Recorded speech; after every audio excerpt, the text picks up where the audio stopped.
শুভ জন্মদিন, শুভ জন্মদিন ATN news.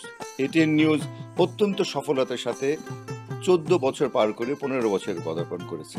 এই উপলক্ষে আমি আমার পক্ষ থেকে এটিএন নিউজের প্রত্যেকটা কর্মীকে, যারা নিরলসভাবে দিনরাত শ্রম দিয়ে আমাদেরকে সব অথেন্টিক নিউজ দেন, তাদের প্রত্যেককে এবং এটিএন পরিবারের সকলকে, এবং যারা এই চ্যানেল দেখে আজকে 14 বছর ধরে সমৃদ্ধ হচ্ছেন, প্রত্যেকে জানে আন্তরিক শুভেচ্ছা, অভিনন্দন, অভিবাদন।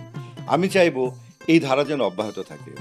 আজকে এটিএন নিউজ সততার সাথে, সত্যতার সাথে যেভাবে আমাদেরকে 24 ঘন্টা নতুন নতুন তথ্য পরিবেশন করে এবং অথেন্টিক তথ্য পরিবেশন করে, এই ধারা যেন অব্যাহত থাকে, সেটাই থাকবে আমার প্রত্যাশা। আমাদের শিল্প, সংস্কৃতি, শিক্ষা এবং রাজনীতি যেভাবে তারা এতদিন ধরে সমৃদ্ধ করেছে, এটা যেন আরও সমৃদ্ধশালী করে। সেজন্য আবারও আমার পক্ষ থেকে অনেক অনেক শুভেচ্ছা। শুভ জন্মদিন এটিএন নিউজ।